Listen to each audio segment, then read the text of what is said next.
a trend trader. I look for pullbacks, and if I have a pullback that is predictive of a buy setup, I have special criteria for buy setups or different strategies that I use, and I use my stop. I place my stops below pivots for long positions and above pivots for short positions. Your general routine? What time do you usually get up and look at the futures markets and kind of start your trading day? Well, I'm not a very morning person. So basically I get up around 7 a.m., 7 or 7:30 a.m. And then I do all my routine, because basically when I start my trading day, which is around 8 o'clock, I really don't get up until around 10:30 or 11 o'clock until I'm done. So I only trade from 9:30 until 11:30 a.m. So I have designed a system for myself, not to keep myself glued to the computers, and to actually focus on the best trade of the day, the trade where I like to say the money goes into. So I watch a lot of stocks that I'm primarily, and I started my trading career trading stocks, so I can't navigate away from stocks. So first of all, I look at stocks, and based upon the relative strength and weakness of sectors, of indices, then I choose my what to trade on that day. Wow, sounds really, really cool. Very cool. Andrew, what about you? What's your kind of morning process? When do you get up? You're on London time, obviously, but like, how do you usually manage your trades? Oh, something happened to Andrew. Okay, we kind of lost Andrew for a second, so we'll let him come back. A little bit of technique. Okay. That always happens to us. So that's interesting, Anka. You know, like you do a huge amount of research basically and distill it into, as you say, one good trade per day. And you got it. Yeah. Basically, I funnel everything into one index. So I look at all the indices. I'm not just an S&P trader or a NASDAQ trader. I look at all four stock futures indices, and I decide which one to trade based on synchronicity or divergency, especially now in earnings season when they're getting power pushes, institutional power pushes from different components of these indices. And I love to watch all of them and see which one of them develops that relative strength that is ready to pop up higher or drop higher. I also like to look, for example, on days where there is panic selling or panic buying. And the beauty about it is that I never rush into a trade. So I don't care if it drops 100 points or 200 points. I literally sit on the sidelines, and I like to pick it up where others leave it. So where the panic is pretty much all done, that's where I step in. I don't trade the panic. So when I have, when I have, for example, a tape bomb, I just sit and wait. Right. I love trading stock. If you're trading stocks for a long time, you kind of, it's much more of a buy the bottom, sell the top type of a trade, especially buy the bottom. I mean, selling the top is kind of sometimes a sucker bet, because stocks are an upward biased instrument, and therefore, you're going to pay the price of trying to pick a top. But buying the dips in stocks is just always a money trade if you know how to time it. Usually that 10:30 turn after everybody kind of dumped their opening day positions is got it. It's prime time, trigger time. Exactly. Well, it sounds like you and I do a lot of very similar things. You've been trading. I think we're on the same page. Yeah, you trade markets for a long time. You kind of pick up those tricks as you go along. That's really interesting. So, like when you say you trade everything, one of the things I was kind of interested in is that I think markets, especially on the U.S. equity side, have really changed. Remember how it used to everybody was just S&P and nothing else, right? But I think it's because of Tesla and Meta and Netflix and Mr. Softy and Amazon. Basically, it's sort of what they call them, the seven samurai. Like S&P has actually lost a lot of its vol. It's in NASDAQ, and ironically enough, it's in the Dow, because those guys are in the Dow and they're so volatile and they swing so much that they actually I thought it was kind of interesting that 10 years ago everybody would always trade the ES only, and now ES is actually a dampener like relative to the other ones, because these Nvidia could just rock NASDAQ so much more. Correct.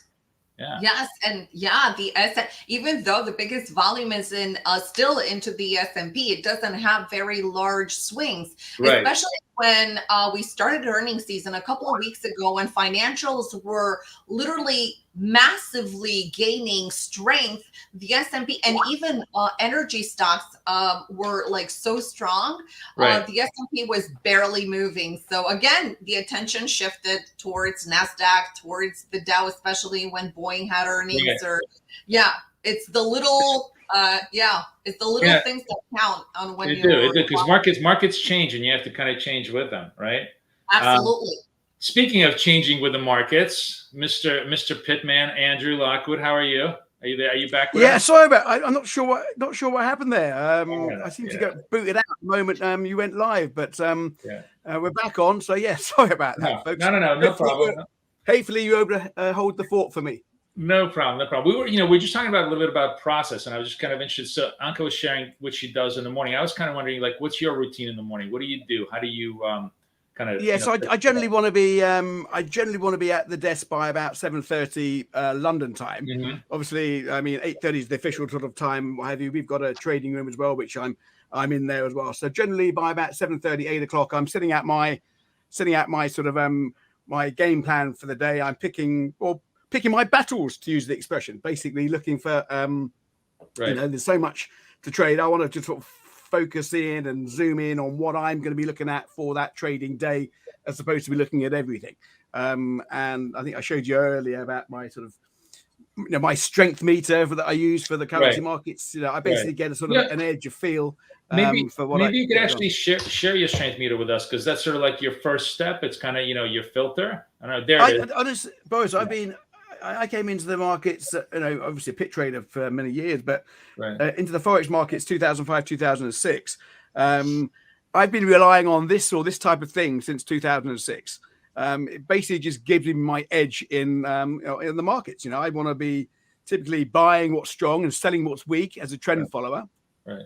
And this basically tells me, it doesn't predict the future, but you can see down here at the moment, this I think we might talk about it later, but that's the Japanese yen, and we know that the Japanese yen, once you had that sort of yield tweak last week when they were buying yields at 1% now, the yen surged higher, but now you can see the yen is the weakest currency at the moment. So the bias at the moment is, of course, is to sell the yen. But look at this green line.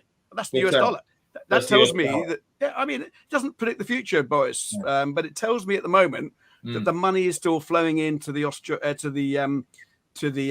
dollar. So it gives me my edge. And in the morning, I'll look at this. I'll look at the different currency pairs. So rather than me looking at 50 different currency pairs, or 28 if you use the majors, I think, okay, hang on, I'm going to be looking here at the Australian dollar is getting weak. Of course, we know why that is. I'm going to be looking at the US dollar. I'm looking at the Canadian dollar getting a little bit weak. So it sets out my roadmap for the day. And that's basically what I would. You're looking. This is London Open. It kind of gives you the footprint of the beginning of strength and weakness. When do you begin to make your decision as to where you want to commit your capital?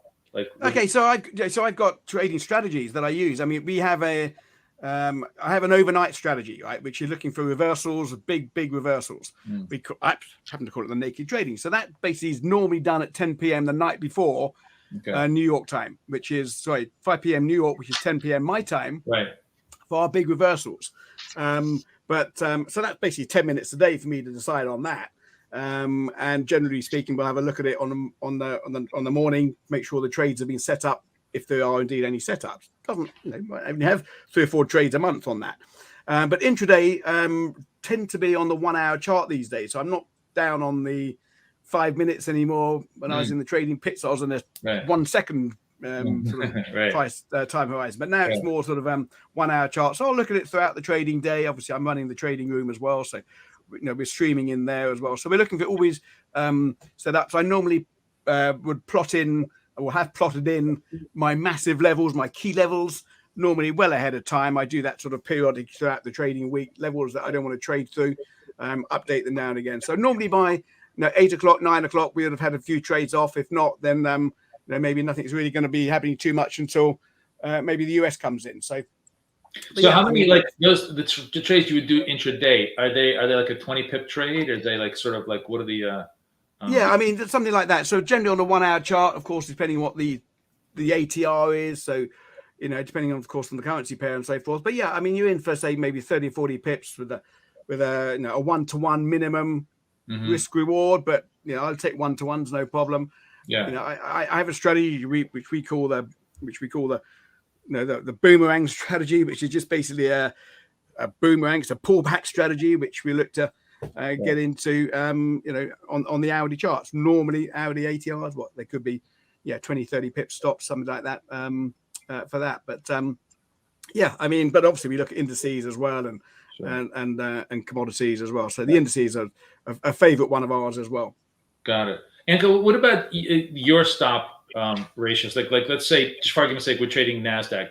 Where's your general? I mean, obviously every day is different, but where do you generally put a stop around? Okay, so the approach that I have is very similar to stock trading, and I'm a pattern trader. So I put my stop either above or below pivots, depending on the time frame that I'm trading. So most of the time I'm trading the 5-minute because it alleviates the volatility, especially at the open, from the 1 minute and the 2 minute. And I like to place my stops, for example, because I'm a trend trader, I look for pullbacks. And if I have a pullback that is predictive of a buy setup, I have special criteria for buy setups or different strategies that I use. And I use my stop. I place my stops below pivots for long positions and above pivots for short positions. To me, it really doesn't matter whether I have a 2-point stop or a 5-point stop or a 50-point stop or a 100-point stop, because the difference between the entry and the stop is always going to be different based upon the pattern.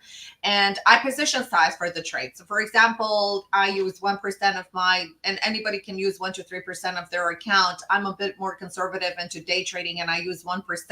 For swing trading, I typically use 2 to 3% on my trading, but I position size for that.